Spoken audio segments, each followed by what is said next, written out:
Hitters are being taught today to stay back. They call it rotating on the back femur. This is a big mistake in today's swing instruction. If you shift some weight to the front side, like we see from Darryl Strawberry here, you're able to adjust by leaning into an off-speed pitch. He's tripped on the pitch. He is. Front foot. It's on his front foot. Guys who stay back are prone to waving weakly at off-speed pitches. Another advantage of shifting some weight to the front side is it allows you to get more body weight or power into the hit. Watch Cecil Fielder here and look how he leans back and gets ready to throw his weight toward the pitch. Drawing a line at his belt buckle, we see how Cecil Fielder moves his center of mass in a circular fashion, generating tremendous force. Cecil also had the huge advantage of righting with his lead arm, which made his swing lean more towards lead side pull than back arm push. These two factors, along with the fact that he was 230 pounds, allowed him to hit some of the longest home runs of his era. So many people today are copying Aaron Judge's swing, and Judge doesn't shift a lot of weight, but he's so big and strong that he's still getting a lot of power into the hit even without shifting weight. If he weighed 170 pounds, even 180 pounds, most of the balls he hits that leave the yard would not be home runs, but would be outs.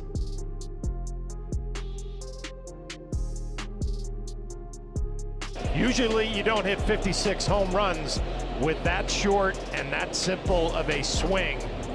The man is so strong to drive it into that Red Sox bullpen out. If Judge changed his swing to a more lead side dominant action, if he shifted just a little more weight onto the front side, he would probably hit 70, maybe even 80 homers. Judge is turning out to be the best right-handed hitter of all time. But I believe the trend today of copying Judge's mechanics is a big mistake. His mechanics are not ideal. His body weight and strength are higher than any hitter we've ever seen in the major leagues. As good as he is currently doing, I do believe he could do even better with a lead side dominant action. Another thing that I think about when I look at Cecil Fielder's swing is intention. In studying thousands of major league swings, I've noticed that some guys had great positions through the swing, but they just didn't intend on trying to hit the ball hard. They didn't think of themselves as power hitters. So many guys have naturally good swings, swings that would produce a lot of home runs, but they were taught to keep their head down or not swing so hard or keep their head still, and they basically thought of themselves as a slap hitter. This is so unfortunate, and it happens to so many hitters. Ozzie Smith had a beautiful slotting action of the bat. Vince Coleman had a great position at contact, as did Mike Heath. But they didn't swing with the intention to do damage. They were just trying to make contact. First, make your swing lead side dominant. That's the number one priority. Then work on the secondary cushion, and after that, work on the intention of going up there to do damage. Remember, you're on offense, not defense. Act like it. Go up there and hit the ball as hard as you can. All right, guys, let's talk about how to feel shifting your weight into the pitch. I know a lot of you guys have kind of spent a lot of time on today's conventional swing where you hang back on the back leg. Probably the biggest problem with hanging back on the back leg is it goes along with more of a back arm dominant action. When you swing with just the lead arm, it's natural to want to get your body into the hit. Some of you guys may pick up a bat with just the lead arm and start doing this. That's not your fault. That's because that's what conventional instruction has taught you to do. They've taught you to fire the hands out at the ball and stay back at the same time. Again, those two movements go together very well. So to work on shifting weight into the hit, we're just going to swing with just the lead arm. And I really recommend that most of your swing practice is swinging with just the lead arm. That is the best thing. That's the best way to move towards a better swing in the time you have. I mean, it's the most efficient use of your time when it comes to working on your mechanics. So grab a bat, whether it's a regular size bat or a small bat with just your lead arm, and we're just going to put the ball exactly where we like it, and we're just going to focus on, first of all, swinging more lead side in the way that you want to do it. Notice that with my method, I'm not saying feel this and feel that. I just say swing with your lead arm and do it in a powerful way and in your own particular way. And everyone's gonna look different, but you have to add more lead side pull into your swing. That's really the flaw in a swing, is just a matter of how much back arm exertion you have.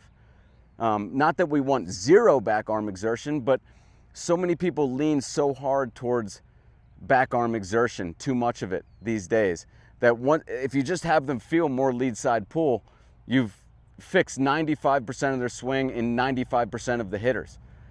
So it's mostly about that.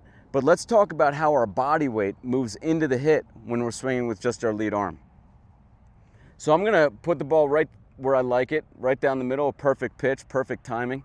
And I'm just gonna focus on shifting some weight to the lead side. I'm not saying that you guys need to be like this, but nobody is. You wouldn't want to do that anyways. Nobody wants to do that. It's not powerful. So we're just shifting some weight, but really just figure out what you want to do when swinging with just the lead arm.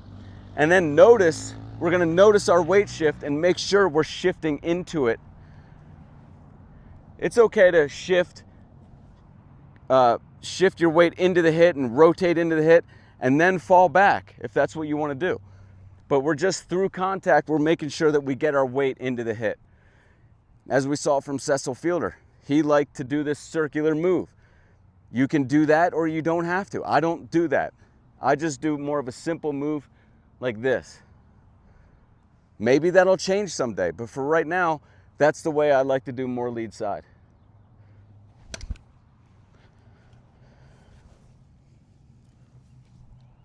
So I'm just feeling the weight go into the hit. I'm feeling the lead arm catch a free ride at the beginning of the swing. But these are all things that I want to feel. You know, some people are going to feel this arm really crunched up as they start their forward swing. More power to them. I wish I kind of had that flexibility, but I don't. I have more of a bent lead arm. That's just the way I do more lead side.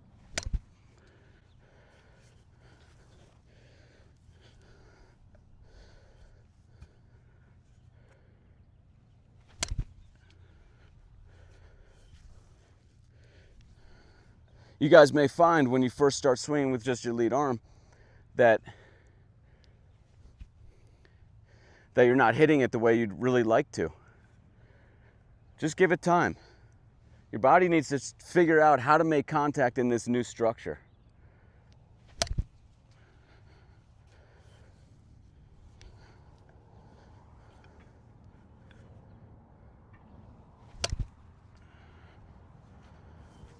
All right, now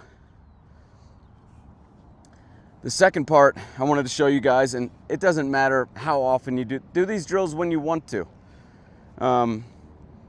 Again, the main thing is that you're spending a majority of your time when you're practicing on your swing just swinging with just the lead arm.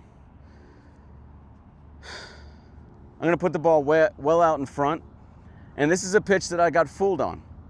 So I'm gonna do everything the same, and then at the last second, I'm gonna kind of shift my weight forward. I want the center of my mass to be as close as possible to the point of contact. This is something that a lot of people just completely neglect, is your positioning at the point of contact is very important. If I'm disconnected like this, less of my body mass is gonna be connected to the hit. If I can get it closer, then I can have more of my body weight being transferred into the hit, therefore more power. This is what I call an invisible force. People don't actually see it because they don't understand that mechanics actually plays a huge role in how much power you transfer into the hit. All they see is bat speed, and that's all they really talk about these days is bat speed, but they don't talk about bat mass. And the more my body's connected to the bat at the point of contact, then the more mass is going to be transferred into the hit. So I'm going to try to focus on striding just like it's a regular pitch, and then adjusting by moving my torso forward through the hit.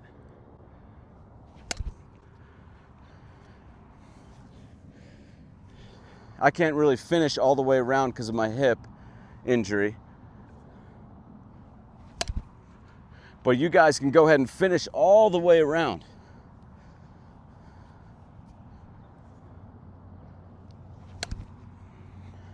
Tendency is going to be to top it. We know that when we're out in front, we tend to top the ball. So working on this, get your tops out of the way in your tee work instead of wasting them in games.